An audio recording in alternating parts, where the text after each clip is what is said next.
Mais chérie, il est à peine 7 heures du matin, tu vas aussitôt? Ma chérie, j'ai reçu un appel hier soir.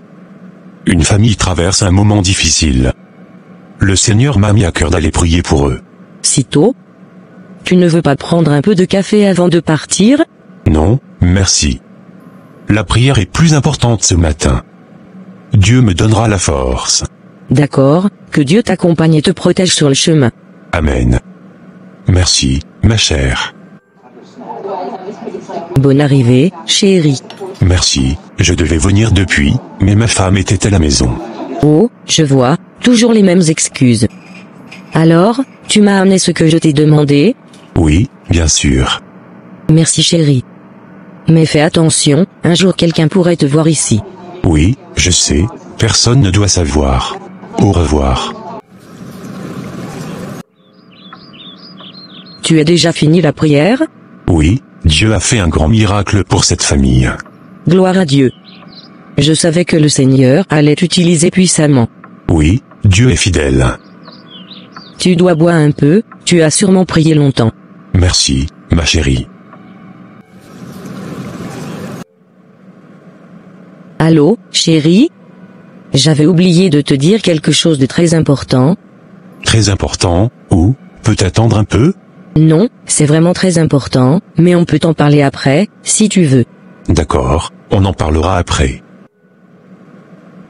Alors, c'était la famille pour laquelle tu étais allé prier? Ils t'ont appelé? Oui, ils m'ont appelé pour me remercier.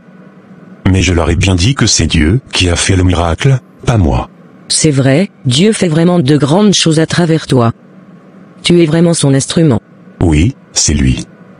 Je suis tellement heureuse pour cette famille, et pour toi. Tu travailles tellement dur pour aider les gens. Oui, j'essaie de faire ce que Dieu attend de moi. Je suis fière de toi, Dieu est vraiment avec toi. Merci. Le lendemain matin. Il fait vraiment beau ce matin, un bon jour pour adorer Dieu. Oui, c'est vrai. J'espère que les fidèles seront nombreux à la réunion d'aujourd'hui. Oui. Tout le monde parle encore du miracle que Dieu a fait à travers toi. Oui, mais tu sais, tout ce que nous faisons, c'est pour sa gloire. C'est vrai, chérie. Dieu t'a vraiment choisi pour accomplir de grandes choses. Et toi, comment se passent les activités des femmes à l'église? Très bien. On a commencé un programme de prière chaque mercredi matin. Les sœurs sont motivées. Très bien, c'est une bonne initiative. Tu sais, parfois je me dis que Dieu t'a envoyé dans ma vie pour m'enseigner la foi et la patience. Merci ma chérie.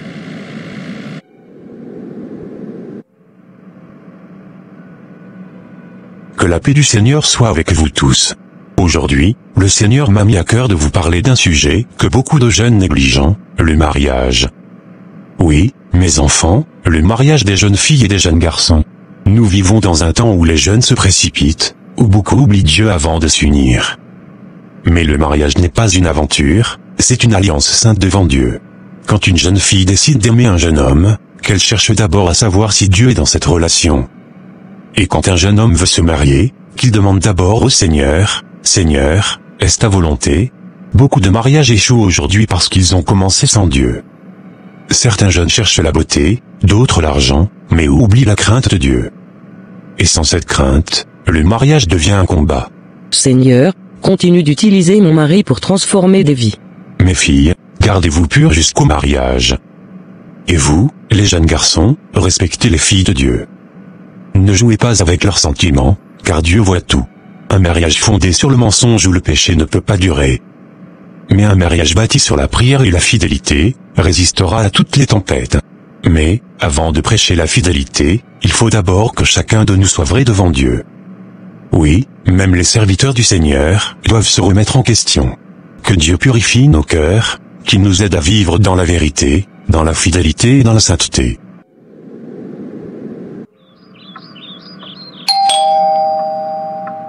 Vous pouvez rentrer. Bonne arrivée, maman. Mais, pourquoi tu ne m'as même pas appelé avant de venir? Ah bon? Donc maintenant, je n'ai plus le droit de venir chez ma propre fille sans prévenir? Non maman, ne te fâche pas, c'est juste que je ne m'y attendais pas. Si j'avais su, j'aurais préparé quelque chose de spécial pour toi. Toujours la même. Bon, je t'excuse. mais je voulais te faire la surprise, ma fille. Comment vont mes frères et sœurs au village?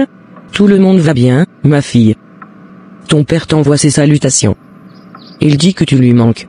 Oh, papa, que Dieu le bénisse. Et ton mari? Maman, il est sorti pour quelques activités de l'église. Mais il ne va pas tarder. D'accord, j'aimerais bien le saluer quand il rentrera. Seigneur, qu'est-ce que je suis en train de faire de ma vie? Chaque jour, je prêche la vérité, mais moi-même je marche dans le mensonge. Les gens me voient comme un homme de Dieu, un modèle, mais toi, Seigneur, tu vois mon cœur. Je voulais juste aider, mais j'ai laissé mes désirs me dominer. J'ai trahi la confiance de ma femme, et celle de ton Église. Pourquoi ai-je laissé le péché me séduire ainsi? Et maintenant, tout peut s'écrouler à tout moment. Si la vérité sort, tout le monde saura que le soi-disant homme de Dieu n'était qu'un hypocrite. Quelques minutes après. Bonjour. Mais qu'est-ce que tu fais ici? Tu sais que venir ici, c'est risqué. Si quelqu'un te voit... Je sais, mais c'est urgent, chérie. Je ne pouvais pas garder ça pour moi. Qu'est-ce qui se passe? Tu as l'air bouleversée. Chérie, je suis enceinte. Quoi? Enceinte? Ruth, tu es sûre? Oui, j'ai fait le test 2 fois. Et c'est bien toi le père. Seigneur, ce n'est pas possible. Pourquoi maintenant? Pourquoi moi? Je ne sais pas quoi faire. J'ai peur, très peur. Il faut qu'on garde ça entre nous. Personne ne doit être au courant, surtout pas ma femme. Je comprends, mais je ne veux pas être seule dans cette situation. Écoute-moi bien, Ruth. Si ma femme apprend ça, c'est ma vie, mon ministère, tout qui s'effondre. On doit trouver une solution. Quelle solution? Tu veux que je cache ça comment? On peut faire en sorte que tu partes quelque temps, loin d'ici. Je t'enverrai de l'argent, je m'occuperai de tout. Donc tu veux que je disparaisse? C'est ça ta solution? Ce n'est pas ce que je veux dire, c'est juste le temps que tout se calme. Je croyais que tu m'aimais, mais je vois que tu as juste peur pour ta réputation. Ce n'est pas vrai, Ruth. Tu ne comprends pas, ma position est trop délicate. Moi, je porte ton enfant, et toi tu penses à ton image. Très bien, garde ton secret. Mais moi, je ne sais plus quoi faire. Attends. Ne pars pas comme ça. Je vais réfléchir, d'accord? Je vais tout arranger, je te le promets. Il est peut-être déjà trop tard, pasteur. Comment a-t-il pu me dire ça? Me demander de disparaître comme si je n'étais rien? Je l'aimais sincèrement, je croyais en lui, je croyais qu'il m'aimait aussi. Mais aujourd'hui je comprends, ce genre d'homme ne pense qu'à lui-même. Non. Je ne peux pas garder cet enfant. Pas dans ces conditions. Je préfère tout arrêter maintenant, avant qu'il ne soit trop tard. Je vais aller à la clinique. Je vais avorter. Personne ne doit jamais savoir que le pasteur m'a mise enceinte. Ce sera notre secret, pour toujours. Qu'est-ce que je viens de faire?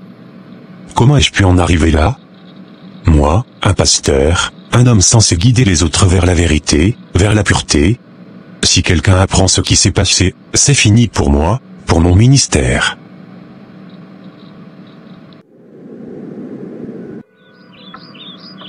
Maman. Vous êtes venue? Oui, mon fils. Tu sembles surpris de me voir? Non, pas du tout, c'est juste que je ne savais pas que vous étiez ici. D'accord. C'est bien. Maman, vous êtes toujours la bienvenue ici. Merci mon fils. Mais dis donc, tu sembles fatigué. Tout va bien à l'église? Oui, tout va bien, juste beaucoup de travail, vous savez. Tu es sûr? Tu as l'air préoccupé. Non, tout va bien maman. Je vais juste aller me reposer un peu dans la chambre. D'accord mon fils, repose-toi. Et n'oublie pas que Dieu voit tout et connaît nos cœurs. Oui, vous avez raison, maman. Dieu voit tout. Maman, pourquoi tu dis ça? Rien ma fille, mais ton mari ne respire pas la paix ce soir. Le lendemain matin très tôt. Chérie. L'une des fidèles m'a appelé, en disant que Ruth est tombée enceinte, et elle est partie se faire avorter, et elle est morte. Quoi? Mais, pourquoi a-t-elle fait ça? Elle aurait dû venir nous parler. Chérie, c'est terrible. Comment est-ce possible? Comment a-t-elle pu faire ça? Je ne sais pas, Seigneur, je ne comprends pas. Tout ceci est si tragique. Nous devons faire quelque chose pour sa famille, pour l'Église. Bonjour mes enfants. Que la paix du Seigneur soit avec vous. Aujourd'hui, je veux vous parler d'un sujet très important, un sujet qui nous touche tous, les conséquences de nos choix. Vous connaissez peut-être l'histoire de Ruth, une jeune fille qui a fait un mauvais choix. Elle est tombée enceinte sans en parler à personne, et elle a voulu se débarrasser de cette vie innocente. Mes enfants, Ruth est morte hier. Sa vie a été brisée, tout cela à cause d'un moment d'égarement, d'une décision prise sans sagesse ni guidance spirituelle. Que chaque décision que vous prenez a des conséquences. Que chaque choix influence non seulement votre vie, mais aussi celle des autres autour de vous. Ne prenez jamais la légèreté ou la précipitation pour un droit. Respectez-vous, honorez Dieu, et parlez toujours à quelqu'un de confiance avant d'agir. Parfois, mes enfants, certaines erreurs laissent des cicatrices qui ne disparaissent jamais. Regardez Ruth. Elle n'a pas eu la chance de corriger son erreur. C'est pour cela que nous devons être prudents, que nous devons réfléchir et prier avant chaque décision importante. Apprenez de ces tragédies. Priez toujours, cherchez conseil, et ne laissez jamais vos désirs immédiats vous aveugler. Dieu est avec vous, mais il veut que vous choisissiez la sagesse. Ma fille, depuis que je suis venue ici, je vois que ton mari est un peu distant de toi. Est-ce que tout va bien entre vous? Oui maman, ne t'inquiète pas. Ce sont juste les activités de l'église qui les préoccupent. Il est souvent pris par les réunions, les prières, les visites chez les fidèles. D'accord, ma fille. Mais n'oublie pas de lui dire que demain, toi et moi, nous allons au village. Il faut qu'il soit au courant. Oui mère, t'inquiète pas, je vais le lui dire ce soir. Tout va bien, ne te fais pas de soucis. Très bien ma fille, c'est bon de te voir sereine. Garde toujours ton foyer dans la prière. Plus tard dans la soirée. Chérie, demain je dois aller au village pour voir mon père. Et tu y vas seule ou? Non, je vais y aller avec maman. Elle a insisté pour m'accompagner. Donc tu entres avec maman, c'est bien, ça. Oui, chérie. Elle voulait passer un peu de temps avec moi au village. C'est une bonne idée, profitez-en pour discuter, rire un peu, et raconter tout ce qui se passe à la maison. Oui, on va en profiter. Mais je te promets que je reviendrai vite. Très bien, fais attention sur la route.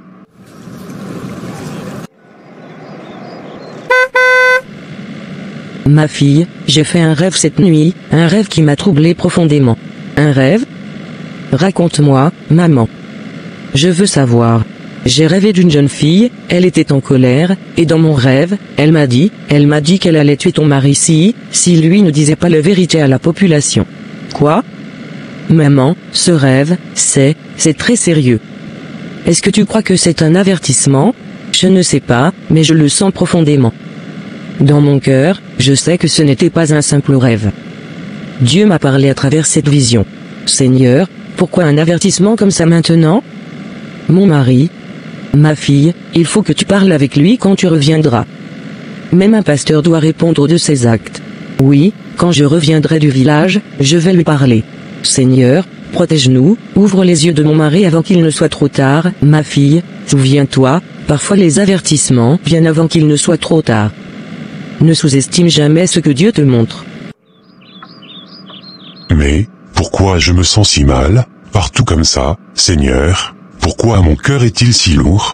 Dieu, aide-moi à rester fort, à ne pas me perdre dans mes pensées, aide-moi à trouver la paix, même si tout semble sombrer, pardonne-moi si je me suis égaré, aide-moi à continuer à guider les autres, même quand moi-même je me sens perdu.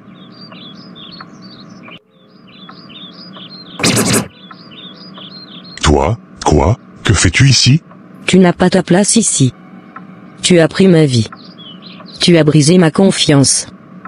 Si tu ne dis pas la vérité, si tu caches encore la honte, je ferai en sorte que tout le monde sache. Et si tu refuses, si tu mens encore, je te retirerai ce qui te tient le plus à cœur. Ce n'est pas une négociation. Tu vas aller devant l'église, devant ton peuple, et tu diras que c'est toi qui m'as mise enceinte. Tu diras la vérité surtout. Sinon, je viendrai te prendre, et tout s'écroulera plus vite que tu ne le crois. Je ne peux pas perdre tout ce que j'ai bâti.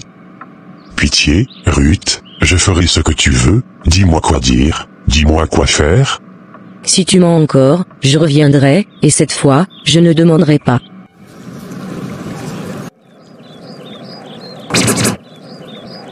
Mais, tu penses aller où? Tu crois qu'un simple silence effacera ma voix? Non, je vais avouer. Pardonne-moi, Ruth. Je vais aller dire la vérité. Vite. Ne traîne pas.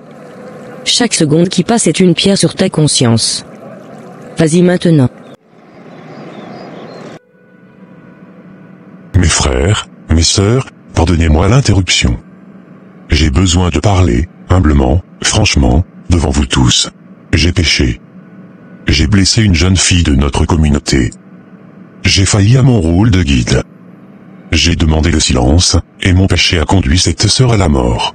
Le nom de celle que j'ai blessée est Ruth. J'ai fauté avec elle. J'ai détourné la lumière de Dieu par mes actes honteux. Aujourd'hui, je me tiens devant vous non comme pasteur, mais comme homme fautif. Je ne cherchais pas à me défendre. Je demande pardon, à Dieu, à Ruth, à sa famille, à vous tous, et à ma femme. Je comprends que des conséquences viennent. Je suis prêt à assumer ma chute et les réparations nécessaires. J'ai couvert, j'ai menti, j'ai demandé le silence. Je ne blâme personne d'autre que moi-même. Que l'Église décide de ce qu'elle doit faire. Moi, je resterai ici pour répondre et réparer. La vérité vient souvent douloureuse. La communauté devra prier, juger et pardonner selon la parole de Dieu. Mais d'abord, nous pleurons avec la famille de Ruth. J'ai choisi la vérité. Que Dieu fasse miséricorde. Mais, quoi donc? Les rêves de ma mère, ils n'étaient pas faux. Pourquoi as-tu fait ça? Je suis désolé, pardonne-moi. Pardonner? Tu crois qu'un simple pardon peut effacer tout ce que tu as fait? Tout ce que nous avons perdu, Ruth, sa vie? Je sais que rien ne peut effacer ce qui est arrivé. Je ne demande pas que tu oublies, je demande seulement une chance de réparer ce que je peux, d'assumer mes erreurs. Tu m'as trahi, tu as trahi notre maison, notre foi, et tu penses que tu peux réparer ça? Je ne peux pas revenir en arrière. Mais je vais tout faire pour que la vérité soit connue, que justice soit faite pour Ruth, et pour tous ceux que j'ai blessés. La femme du pasteur décide d'aller vivre chez ses parents. Maman, tout est vrai, tout ce que je craignais, c'est arrivé, c'est lui qui enceinte Ruth, et elle est morte, moi, je ne sais plus quoi faire. Ma fille, je vois que ton cœur est brisé. Mais dans la vie, il y a le pardon aussi. Même quand tout semble impossible, le pardon peut libérer ton cœur. Maman, je ne peux pas lui pardonner, pas après tout ce qu'il a fait, pas après Ruth, je ne peux pas oublier ce qu'il m'a fait. Je sais que c'est difficile, mais regarde ton mari. Il a avoué publiquement, devant tout le monde. Il porte sa culpabilité, et il cherche le pardon. Si tu choisis de rester dans la colère et la rancune, ton cœur restera prisonnier. Je ne sais pas si je peux, comment pourrais-je lui faire confiance à nouveau? Ma fille, tu n'es pas obligée de tout pardonner immédiatement. Mais ouvre ton cœur, réfléchis, même un petit pas vers le pardon, c'est un pas vers la paix. Et si jamais il revient vers toi sincèrement, montre-lui que tu écoutes ton cœur et non seulement ta douleur. Prends ton temps, ma fille, mais souviens-toi, le pardon ne diminue pas ta douleur, il t'aide juste à ne pas rester prisonnière de ce qui t'a blessé. Quelques jours après. Qu'est-ce que tu veux encore? Je suis venu, pour te demander pardon. Je sais que mes mots ne suffisent pas, mais je veux te montrer que je regrette profondément mes actions. Chaque jour depuis ce qui est arrivé, je souffre. Je porte la honte, la culpabilité, et surtout, j'ai perdu ta confiance. Je sais que j'ai détruit ce que nous avions. Je t'en supplie, accorde-moi une chance de me racheter, de réparer mes erreurs, de reconstruire notre vie ensemble. Comment pourrais-je te faire confiance à nouveau? Comment oublier ce que tu as fait? Je ne te demande pas d'oublier, je ne cherchais pas à effacer ma faute. Je veux juste que tu me donnes la chance de te montrer que je peux changer, je te le promets. Chaque jour, je vais prouver que je mérite ton pardon. Seigneur, aide-moi à faire ce que je sais être juste. Très bien, je te pardonne, mais sache que ce ne sera pas facile, nous devrons reconstruire notre confiance, brique par brique. Merci, merci infiniment, je te jure que je ne te décevrai plus. Seigneur, merci pour ce pardon, aide-moi à être digne de cette seconde chance.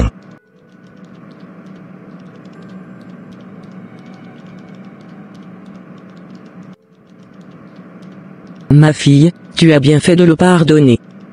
Le pardon ne change pas le passé, mais il guérit le cœur et ouvre la porte de la paix. Merci maman pour tous tes conseils et tes prières. Si tu n'étais pas là, je ne sais pas comment j'aurais supporté tout ça. Ma fille, tu es mon sang, comment pourrais-je te laisser seule? Dans la vie, il faut toujours écouter Dieu avant la colère.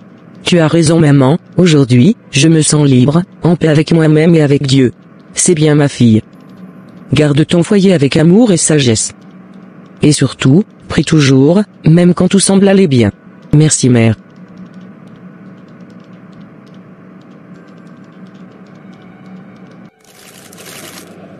Mes frères, mes sœurs, aujourd'hui, je me tiens devant vous, non seulement comme pasteur, mais comme un homme qui a appris une leçon très précieuse.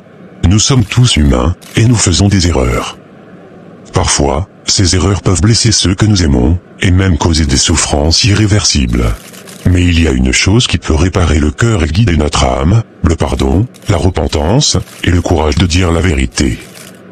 Peu importe la gravité de nos fautes, si nous reconnaissons nos erreurs, et cherchons sincèrement à réparer, Dieu peut nous guider vers la paix. À vous, jeunes et fidèles, souvenez-vous, la vérité et l'honnêteté sont vos plus grands alliés. Ne laissez jamais la peur ou l'orgueil vous détourner du droit chemin. Et à mes collègues pasteurs et serviteurs de Dieu, votre rôle est de guider avec intégrité et amour. Une seule erreur peut causer un immense chagrin, alors priez, méditez et restez toujours humble devant Dieu.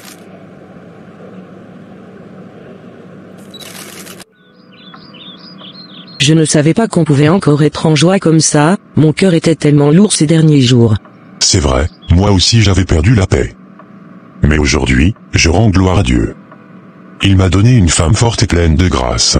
J'ai compris que garder la rancune ne fait qu'éloigner la bénédiction. Et quand maman m'a parlé, j'ai su qu'il fallait te pardonner. Merci, merci de m'avoir pardonné.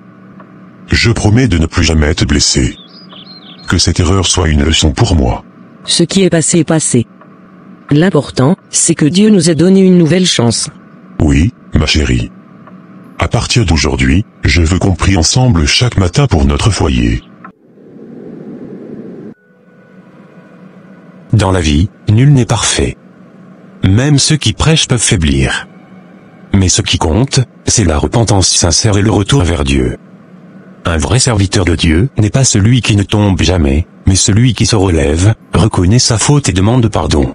À vous, pasteurs, souvenez-vous que vous êtes des modèles pour le peuple de Dieu. Ne laissez jamais vos désirs ou vos faiblesses détruire votre ministère. Marchez dans la lumière, car tout ce qui est fait dans le secret finit par être révélé. Et à vous, fidèles, ne jugez pas trop vite. Soutenez vos dirigeants spirituels dans la prière. Car le pardon, la foi et la vérité sont les clés qui maintiennent un foyer et une église unie. Dans la vie, personne n'est parfait, mais chacun a la chance de se relever, de demander pardon et de reconstruire. Que Dieu soit avec nous tous, chaque jour. Le mal triomphe quand la vérité se tait, mais Dieu restaure toujours ceux qui se repentent. Bonjour, pasteur. Bonjour, frère, comment vous allez? Tout va bien, par la grâce de Dieu. Merci, Seigneur. Et les travaux sur le chantier? Tout va bien jusqu'à présent, pasteur. Nous avons une bonne équipe et nous progressons bien. C'est merveilleux à entendre, mais j'ai entendu dire qu'il pourrait y avoir besoin de plus de matériel pour terminer les travaux à temps. Oui, il nous manque plusieurs matériaux essentiels pour continuer les travaux. Le ciment, les poutres métalliques. Même les briques sont presque épuisées. Je comprends, frère David. La vérité, c'est que les finances de l'Église sont très limitées en ce moment. Les dons ont diminué, et nous avons encore des dettes à rembourser. Je vois, sans ces matériaux, je crains qu'on doive interrompre le chantier. Nous allons prier et chercher des solutions. Peut-être organiser une collecte ou demander l'aide d'autres paroisses. Ce projet est pour la gloire de Dieu, il pourvoira. Très bien, pasteur. Je vais faire l'inventaire précis de ce qui manque. Cela nous aidera à mieux organiser la suite. Merci, David. Ton dévouement est précieux pour cette œuvre. Je vous en prie, pasteur. Mon amour, je suis tellement fier de toi et de tout ce que tu fais pour notre Église. Tu es un pasteur incroyable et un homme admirable. Merci, chérie, mais je ne pourrais pas faire tout cela sans ton soutien inébranlable. Ta force et ton amour sont mes plus grandes bénédictions. Tu es tellement dévoué à ta mission en tant que pasteur, à tes fidèles et au développement de notre Église. Je t'admire tellement pour cela.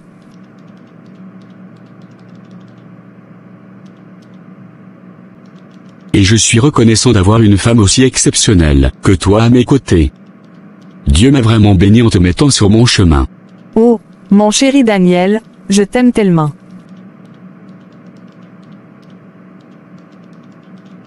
J'ai eu une discussion intéressante avec l'ingénieur aujourd'hui à propos des travaux de réhabilitation de l'église. Il semble que nous aurons besoin de plus de matériel pour avancer comme prévu. L'ingénieur m'a dit que les travaux progressent bien, mais il a exprimé le besoin d'avoir plus de matériel pour terminer dans les détails. Cela semble être un défi. Y a-t-il des fonds disponibles pour acheter le matériel supplémentaire? Nous avons déjà utilisé une grande partie des fonds alloués pour les travaux. Nous pourrions avoir besoin de faire appel aux fidèles ou aux autres paroisses pour obtenir des contributions. C'est une bonne idée. Je suis sûr que les membres de notre congrégation seront prêts à aider pour que l'église soit rénovée. Oui, j'espère qu'ils comprendront la nécessité de soutenir notre église dans ce projet important. Mais je veux m'assurer que nous avons exploré toutes nos options avant de leur demander de contribuer davantage. Tu as raison, chérie. Nous devons être transparents et responsables dans notre gestion des finances de l'église. Je suis sûr que tout ira bien. Merci, chérie. Ton soutien et ta sagesse sont une véritable bénédiction pour moi et pour notre église.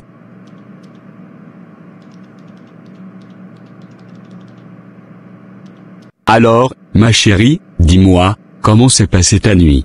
C'était bien. Papa, j'ai fait un rêve où je volais comme un oiseau. Oh, c'est génial.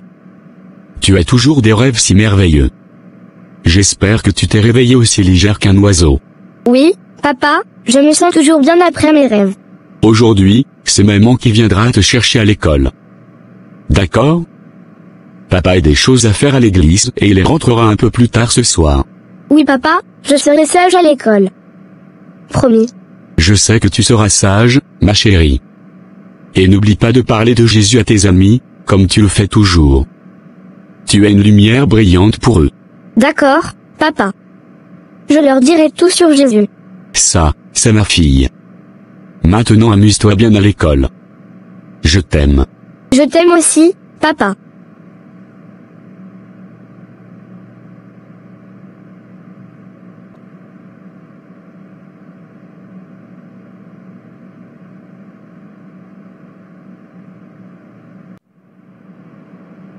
Bien-aimés dans le Seigneur, que la grâce et la paix de Dieu notre Père soient avec vous. Aujourd'hui, nous allons aborder un sujet aussi ancien que la création de l'homme, le mariage. Ce thème n'est pas une simple tradition culturelle ou une formalité humaine, c'est une institution divine. Genèse 2, verset 18 nous dit, « Être fier de soi.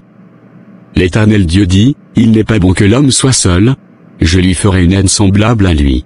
C'est Dieu lui-même qui a vu que la solitude n'était pas bonne. C'est lui qui a pris l'initiative de créer la femme, et c'est lui qui a institué l'union entre l'homme et la femme. Le mariage n'est donc pas une idée humaine. Ce n'est pas une invention moderne ou un contrat social. C'est une alliance sacrée, un mystère spirituel. Éphésiens 5 verset 31-32 nous dit, « Être fier de soi. C'est pourquoi l'homme quittera son père et sa mère, et s'attachera à sa femme, et les deux deviendront une seule chair. » Ce mystère est grand. Je dis cela par rapport à Christ et à l'Église. Oui, mes frères et sœurs, le mariage est une image puissante de la relation entre Christ et l'Église. C'est un engagement profond, basé sur l'amour, la fidélité, et le respect mutuel. Mais aujourd'hui, nous voyons que cette alliance est attaquée de toutes parts. L'ennemi sait que si le mariage est brisé, la famille souffre, les enfants souffrent, et la société elle-même est bouleversée. C'est pourquoi nous devons revenir à la parole. Nous devons comprendre comment Dieu voit le mariage, quelles sont ses bases, ses piliers, et comment vivre un mariage selon le cœur de Dieu. Alors, Asseyons-nous à ses pieds aujourd'hui, et ouvrons nos cœurs pour recevoir cet enseignement, non pas comme une simple leçon, mais comme une parole vivante, capable de transformer nos foyers. Mes chers jeunes, que ces conseils vous guident dans vos futures relations et mariages. Que Dieu vous bénisse et vous guide sur le chemin de l'amour, de la fidélité et du bonheur conjugal. Oui, chérie, s'il te plaît, rappelle-moi plus tard, je suis en réunion. Quoi? Sarah, que se passe-t-il? Que t'as arrivé à notre fille? C'est terrible. On m'a appelé depuis l'école. Gracias a fait un infarctus et elle a été transférée d'urgence ici à l'hôpital. Mon Dieu, mais comment cela a-t-il pu arriver? Je ne sais pas, chérie. Ils l'ont amenée directement en salle d'urgence et nous attendons les nouvelles du médecin. Où est-elle maintenant? Je dois la voir. Elle est toujours en salle d'urgence. Les médecins font de leur mieux pour la stabiliser. Nous devons juste attendre ici. Oh, mon amour, c'est si difficile. Mais nous devons rester forts pour Gracia. Oui, chérie, elle a plus besoin de nous maintenant plus que jamais.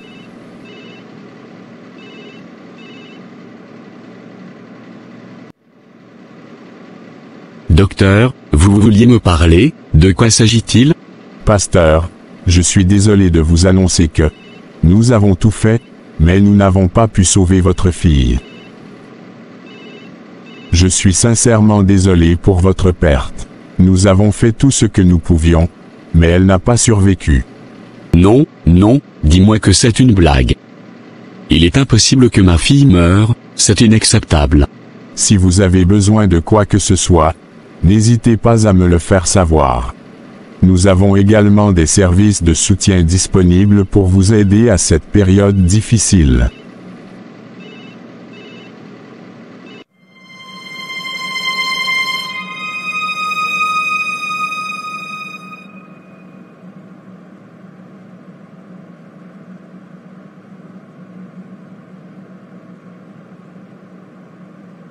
Chérie, rentrons à la maison. Ça plus de 3 heures que nous avons quitté le lieu d'enterrement, mais tu refuses toujours de rentrer à la maison. Tu ne parles à personne. Daniel, nous ne pouvons pas rester dans cette douleur pour l'éternité, nous devons nous relever. Daniel, dis-moi quelque chose. Sarah, tu veux que je te dise quelque chose? Alors écoute-moi bien. Je veux rester seul.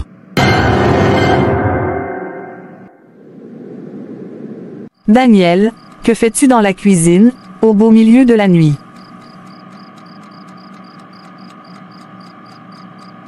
Mon amour, tout ce qui t'arrive, tu vas demeurer dans cet état jusqu'à quand? Ne penses-tu pas qu'il est temps de passer à autre chose? Sarah, retourne dans la chambre, ne réveille pas les voisins. Daniel, Gracias repose actuellement en paix aux côtés du Seigneur. Je sais bien ce que cette perte a créé dans nos cœurs, mais nous devons rester fortes. Sarah, je vais bien. Bonjour chérie, comment tu vas ce matin? Bonjour. Mon chéri, s'il te plaît fais la prière pour qu'on puisse manger. Tes prières me manquent, vu que tu ne le fais plus depuis quelques jours. Moi je n'ai pas envie de prier, tu peux le faire toi-même. D'ailleurs, je te laisse, bonne journée à toi. Assez. Daniel, tu ne bougeras pas d'ici. Nous devons parler ici et maintenant. Vraiment. Écoute-moi très bien, je n'ai pas envie de parler. Libère-moi la voix. Je ne bougerai pas d'ici tant que tu ne m'expliques pas ce qui ne va pas. Si tu veux vraiment sortir, tu devras à me passer dessus. Mon amour, mon pasteur, c'est quoi ton problème au juste? Ça fait plus d'1 mois que nous avons perdu notre fille. Et depuis ce jour, tu as complètement changé, tu m'ignores, tu ignores ta propre vie, tu ne manges plus, je n'hésite plus à tes yeux. Et pour couronner le tout, tu rejettes Dieu ta vie, tu ne vas plus à l'église, tu as oublié que tu es un homme de Dieu. Tu me brises dans cette histoire. Tu n'es pas le seul victime dans cette tragédie. Tu imagines ce que ça peut faire de voir sa propre fille qu'on a portée pendant 9 mois, La regarder grandir avec plein d'énergie, de la voir être jetée dans cercueil et enterrée. Et en plus de cette douleur qui me détruit de l'intérieur, mon mari, l'homme de ma vie, qui est censé me consoler, décide de m'ignorer. J'ai l'impression comme si je suis devenu un problème pour toi. Et tu cherches à m'éviter. Bien, tu as raison, je n'ai pas envie de te voir, tu es devenu un problème pour moi. Je n'ai pas envie de te voir. Notre adorable fille chérie, Gracia te ressemble à 100%. Elle a le même caractère que toi, vous avez le même visage, le même voix. Alors quand je te vois, je me rappelle immédiatement du jour où je l'ai vue allongée dans cercueil, entourée des fleurs qui ne servent à rien. Voici pourquoi je préfère rester loin de toi pour me sentir mieux. Chérie, ça ne devrait pas se passer comme ça, nous devons plutôt rester collés pour pouvoir surmonter cette épreuve. Écoute-moi chérie, nous ne sommes pas seuls. Nous avons Dieu, il est toujours là pour nous, nous ne devons pas l'oublier. Pourquoi Dieu nous a-t-il abandonnés? Pourquoi a-t-il permis que cela nous arrive? Je sais que c'est difficile à comprendre en ce moment, mais nous devons rester forts. Dieu a ses raisons, même si nous ne le comprenons pas pour l'instant. Comment croire encore en un Dieu qui laisse mourir un enfant? Ma fille, Sarah, notre bébé, pourquoi? Je l'ai servi toute ma vie. J'ai prêché l'amour, la foi, l'espoir, et lui, en retour, me donne le silence. S'il savait bien qu'il reprendrait, pourquoi nous l'avoir donné alors? Chérie, tu ne devrais pas perdre espoir, le Dieu que nous adorons est un Dieu de mystère. Sarah, le jour où Gracia est morte, j'avais fait une prière sincère. J'ai dit à Dieu que si notre fille devrait mourir, de me prendre ma vie en échange de la sienne, je croyais que Dieu m'a écouté. Mais dis-moi où est Gracia et où suis-je? Je ne sais plus quoi croire, Sarah, j'ai l'impression d'avoir échoué en tant que père et en tant que pasteur, peut-être que je n'étais pas digne de cette fille que Dieu nous a donnée. Ne dis pas ça, tu as été un merveilleux père et un pasteur dévoué. Ce n'est pas de ta faute. Nous devons juste continuer à nous soutenir mutuellement à travers cette épreuve. Mais comment puis-je continuer de croire à un Dieu qui permet de telles souffrances? Comment puis-je continuer à prêcher sa parole quand je doute même de son existence? Nous traverserons cette épreuve ensemble chérie, peut-être que nous ne pouvons pas comprendre mais je crois que Dieu est toujours avec nous, même dans les moments les plus sombres. Chérie, l'association des jeunes de la paroisse sont là pour te voir, ils attendent au salon.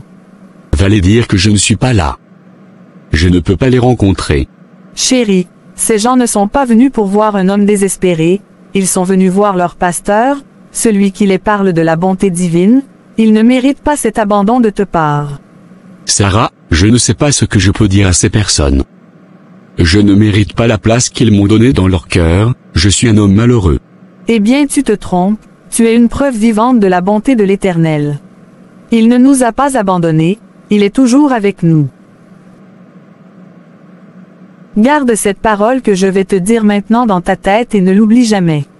Seul Dieu termine une vie, et lui seul peut en créer une autre. Et si tu veux savoir ce qui me rassure de la présence de Dieu sur notre vie, regarde ce papier que je tiens. Il s'agit de l'échographie que je viens de faire, pour te montrer que tu ne devrais pas perdre ta foi. J'ai découvert que juste après la mort de notre fille, que j'étais enceinte, femme enceinte. Et aujourd'hui je viens de découvrir qu'il s'agit de jumeaux, une fille et un garçon. Tu étais tellement hors de toi, c'est pour cela que tu ne l'as pas appris très tôt.